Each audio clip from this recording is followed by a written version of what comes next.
सूत जी कहते हैं, इस पृथ्वी पर भगवान शिव शंकर के 5 प्रकार के शिवलिंग है, जिनका विवरण मैं तुम्हें सुनाता हूं।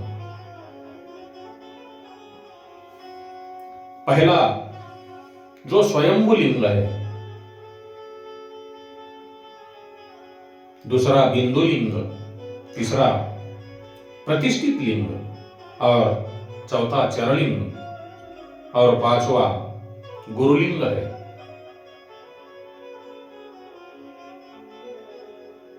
देवर्षियों की तपस्या से संतुष्ट हो उनके समीप प्रकट होने के लिए पृथ्वी के अंतर्गत बीज रूप में व्याप्त हुए भगवान शिव के वृक्षों के अंकुर की भांति भूमि को भेद कर नादलिंग के रूप में व्यक्त हो जाते हैं। स्वतः प्रकट होने के कारण इनका नाम स्वयंभू लिंग है। जैसे ज्योतिर्लिंग वो स्वयंभू है, ये स्वयंभू लिंग की आराधना करने से ज्ञान की वृद्धि होती है। सोने, चांदी, भूमि, वेदी पर हाथ से प्रणव मंत्र लिखकर भगवान शिव की प्रतिष्ठा और आह्वान करे तथा 16 उपचारों से भगवान शिव शंकर की पूजा करे। ऐसा करने से साधक को ऐश्वर्य की प्राप्ति होती है। देवताओं और ऋषियों ने आत्मशुद्धि के लिए पौरुष लिंग की स्थापना मंत्रों के उच्चारण द्वारा की है। यही प्रतिष्ठित लिंग कहलाता है। किसी ब्राह्मण अथवा राजा द्वारा मंत्र पूर्वक स्थापित किया गया लिंग भी प्रतिष्ठित लिंग कहलाता है, किंतु वह प्राकृत लिंग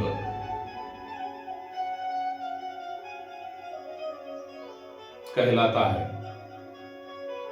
शक्तिशाली और नित्य होने वाला पौरुष लिंग तथा दुर्बल और अनित्य होने वाला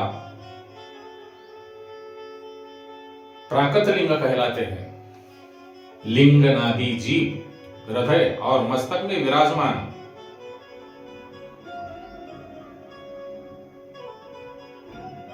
आध्यात्मिक लिंग को चरलिंग कहते हैं। पर्वत को पौरुष लिंग और भूतल को विद्वान प्राकृतिक लिंग मानते हैं। पौरुष लिंग समस्त ऐश्वर्य को प्रदान करने वाला है। प्राकृत लिंग धन का प्रदान करने वाला है। चरलिंग में सबसे प्रथम रसलिंग ब्राह्मणों को अभिष्ट वस्तु प्रदान करने वाला है। सुवर्ण लिंग वैश्यों को धन, बानलिंग में सबसे प्रथम रसलिंग,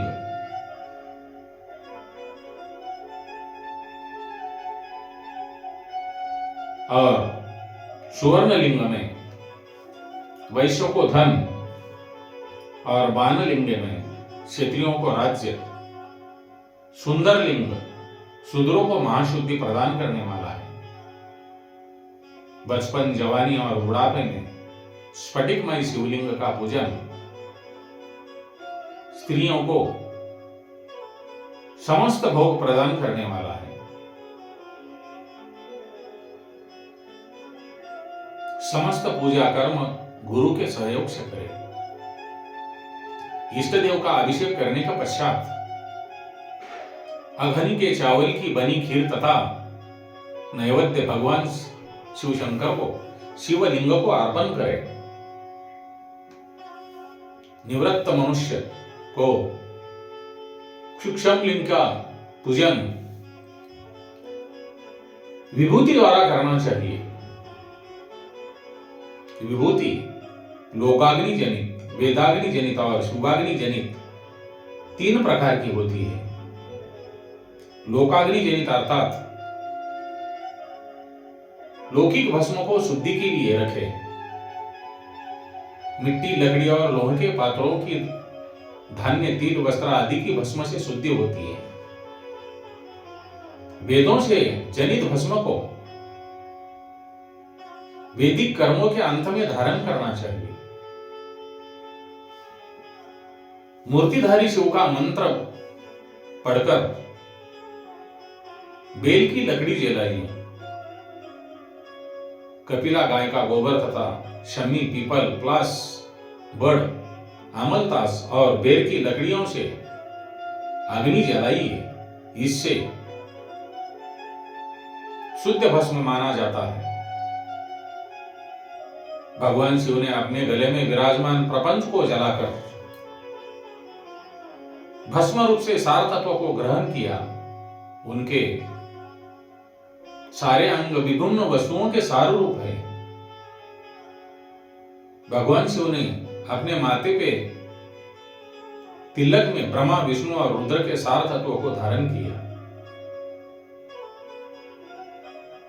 सजल भस्म को धारण करके शिव जी की पूजा करने से संपूर्ण फल मिलता है। शिव मंत्र से भस्म धारण कर श्रेष्ठ आश्रमी होता है। भगवान शिव शंकर की पूजा अर्चना करने वालों को अपवित्रता और सूतक नहीं लगता। गुरु शिष्य के राजस, तामस और तमोगुण का नाश कर शिव का बोध कराता है। ऐसे गुरु के हाथ से भस्म धारण करनी चाहिए। जन्म और मरण सब भगवान शिव शंकर ने ही बनाए हैं। जो इनकी सेवा में ही अर्पित कर देता है वह बंधनों से मुक्त हो जाता है। स्थूल, सूक्ष्म और कारण को वश में कर लेने से मोक्ष प्राप्त होता है। जो शिव की पूजा में तत्पर हो, मौन रहे, सत्य तथा गुणों से युक्त हो, क्रिया, जाप, तप करता रहे, उसे दिव्य ऐश्वर्य की प्राप्ति होती है तथा ज्ञान का उदय होता है। शिव भक्त यथायोग्य क्रिया एवं अनुष्ठान करे तथा धन का उपयोग कर शिव स्थान में निवास करे। भगवान शिव के महात्म्य का सभी के सामने प्रचार करे। शिव मंत्र के रहस्य को उनके अलावा कोई नहीं जानता। इसीलिए शिवलिंग का नित्य पूजन करें और प्रणव या शिव पंचाक्षरी मंत्र का जाप करते रहे और अपने जीव का कल्याण करें।